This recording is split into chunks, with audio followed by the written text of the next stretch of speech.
थोडंसं पण सुट्टीच्या दिवशी वातावरण नीट असेल ना, तर मग असं वाटतं की घरात राहण्यापेक्षा थोडं का होईना बाहेर जाऊन येऊयात. थोडं मोकळं आपल्यालासुद्धा आणि स्पेशली मुलांनासुद्धा. कारण शाळा, घर, घर, शाळा हे करून त्यांना कंटाळा येतो. अजून त्यांच्या शाळा चालू आहेत. इथे जुलैमध्ये सुट्ट्या लागतात. तर म्हटलं आज खूप दिवसानंतर बाहेर निघालेलो आहोत पार्कला जायला आणि ऊन आहे. म्हटलं चला, तर आता संध्याकाळचे साधारण 5 एक वाजले असतील तेव्हा आम्ही निघालो.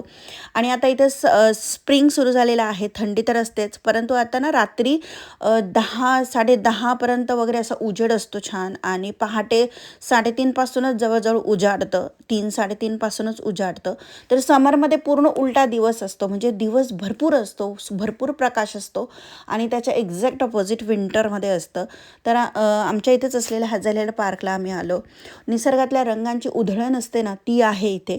तरी ह्या व्हिडिओमध्ये मी कवर नाही केले फुलं, कारण अजून ते उमलत आहेत आणि जेव्हा ते उमलतील ना तेव्हा त्यावर मी पण एक सुंदर व्हिडिओ घेऊन येईल. इतक्या रंगांचे म्हणजे रेनबो गार्डन आहे तिथे. एक इंद्रधनुष्याचे जेवढे रंग असतात तेवढे सगळ्या रंगांचे फुलं ह्या पार्कमध्ये बघायला मिळतात. आणि आता तुम्ही बघा की झाडांच्या पण हिरव्या रंगाच्या पण किती वेगवेगळ्या शेड्स आहेत. म्हणजे निसर्ग खरंच कमाल आहे. तर इथे हिस्टरी पण आहे ह्या पार्कची काही. तर मी एक व्हिडिओ याआधी पण बनवलेला आहे, त्याची लिंक मी तुम्हाला डिस्क्रिप्शन बॉक्समध्ये देते, नक्की जाऊन चेक करा. तर इथे अशा प्रकारचे आहेत आणि तिथे हिस्ट्रीतले त्यांचे जे काही होते त्यांची नावं आहेत, ते इथे लपायचे असं त्यांनी इथे मेन्शन केलेलं आहे. तर असे भरपूर माझी मुलगी इथे वाचत होती, तर अशा भरपूर त्या इथे आहेत प्रेझेंट. गुहा टाईप छोटंसं असं. तर ही बघा पानांमध्ये पण किती वेगवेगळ्या व्हरायटी आहेत. म्हणजे वेगवेगळ्या शेपची पानं आहेत, कलरची पानं आहेत आणि आता चेरी ब्लॉसमचा सीझन ना कमी झालेला आहे म्हणून झाडावर त्या फुलं कमी आहेत. खूपच कमी एकच महिन्याचा साधारण तो चेरी ब्लॉसमचा पिरियड असतो, तेव्हाच पूर्ण झाडं बहरलेली असतात. आणि हे पूर्ण गव्हर्मेंटचे पार्क आहेत, खूप मोठे मोठे पार्क आहेत हे आणि खूप वेल मेंटेन आहे. आणि प्लस एंट्री फी वगैरे असं काहीच नाही आहे पब्लिकला, सगळ्यांना ओपन आहेत. आणि एरिया म्हणाल तर ह्या पार्कचा एरिया जवळजवळ 180 हेक्टर आहे. इथे पेट गार्डन, म्हणजे झू पण आहे, पेटिंग झू. त्याच्यानंतर गोल्फ कोर्ट आहेत आणि मेज आहे इथे, जी स्कॉटलँडची सर्वात जुनी मेज आहे. जिथे आपण भूलभुलैया म्हणतो, जसं की आपण त्यामध्ये घुसलो की आपल्याला परत पटकन शोधता येत नाही असं. आम्ही एकदा गेलो होतो तिथे, बाहेर निघायला खूप अवघड झालेलं. खूप मोठी मेज आहे ती.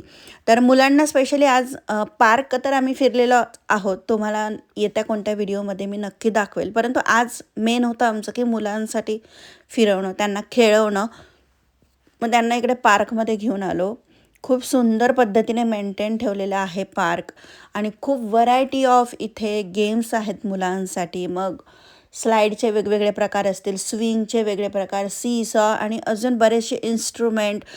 लहान मुलांना जे काही आवडतं, ट्रॅम्पोलिन असेल किंवा बरेच खेळ आहेत इथे अवेलेबल.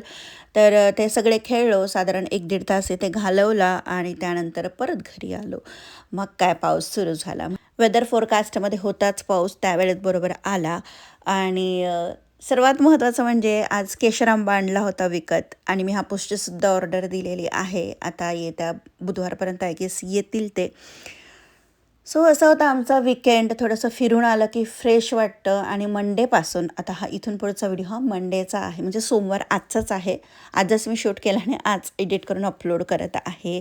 तेव्हा तुम्हाला जर व्हिडिओ आवडत असतील तर प्लीज चॅनलला सबस्क्राईब करा. सोमवार म्हटलं ना की थोडासा माझा बिझी असतो. इवन आपल्या सगळ्यांचाच बिझी असेल. मुलांना 2 दिवस सुट्ट्या असतात, त्यामुळे घर मस्तपैकी पसरलेलं असतं, खूप पसारा असतो घरामध्ये. ग्रॉसरी आणलेली असते, ती लावायची असते. आणि जेव्हा ग्रॉसरी लावायची असते मला, फ्रीजमध्ये ज्या काही व्हेजिटेबल्स असतात त्या लावायच्या असतात, जे काही कडधान्य वगैरे आणली ते सगळं व्यवस्थित ठेवायचं असेल ना, तर तो सोमवारचा दिवस असतो. आणि सोमवारच्या दिवशी मी फ्रीजसुद्धा क्लीन करून ठेवते.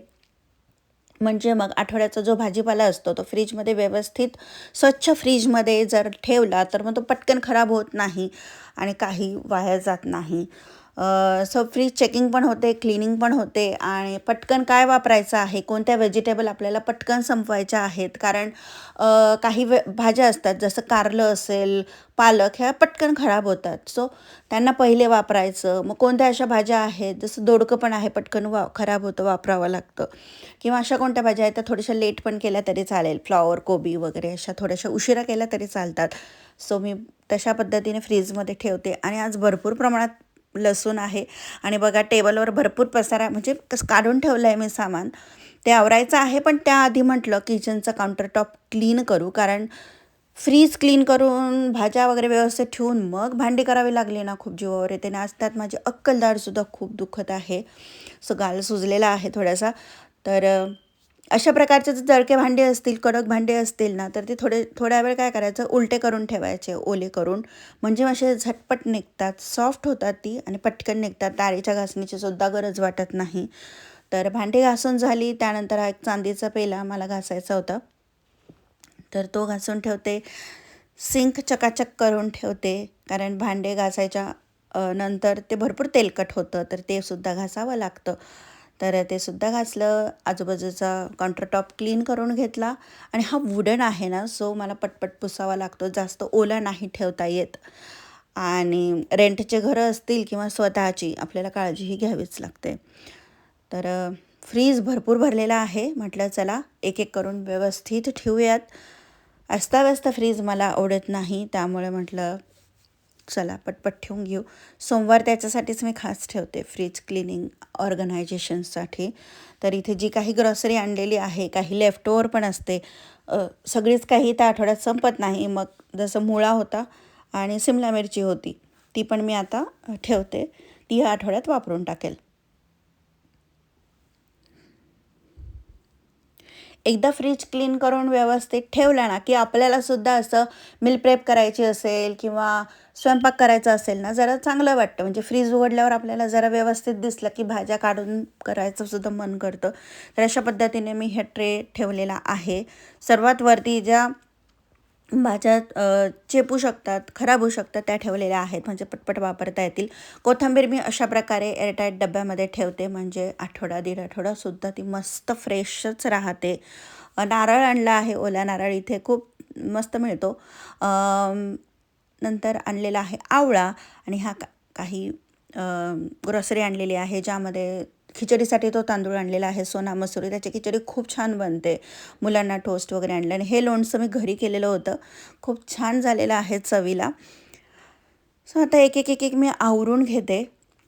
भरपूर कामं आहेत. याच्यानंतर मला लॉन्ड्री फोल्ड करायची आहे, एक लॉन्ड्रीची बॅचसुद्धा लावायची आहे, घरं झाडायची आहेत, व्हॅक्यूम करायचं आहे. सो अशी भरपूर काही काही कामं आहेत. सो फ्रीज ऑर्गनाईज करून झालेला आहे. तो दुधाच्या कॅन ठेवलेल्या आहे, एका साईडला पनीर वगैरे आहे, बटर, दही. आणि हे जे खालचे आहेत, ही रसमलाई आहे, थोडीशी उरलेली आहे, ती ठेवलेली आहे मी. सो वरच्या शेल्फमध्ये मी लेफ्ट ओव्हर फूड वगैरे असतं आपलं, ते ठेवते. आणि त्याच्या खालच्या ह्याच्यात सगळ्या भाज्या. तर नंतर सगळं क्लीन करून ठेवलं. एक्स्ट्राचे कांदे आहेत, हे मला ठेवायचे आहेत. आणि त्यानंतर डोनेशनचे कपडे थोडे अजून जास्त काढून ठेवले होते मी, ते सुद्धा आहेत पिशवी. आता ही लॉन्ड्री मला फोल्ड करायची आहे. त्यानंतर व्हॅक्यूम करते, मग जेवण करते. असं करत करत दुपार कधी होते आणि बसत नाही, तर लगेच मुलांची शाळेतून आणायची वेळ कधी होते हे समजतच नाही. तुम्हाला काय वाटतं कमेंट करून नक्की. आणि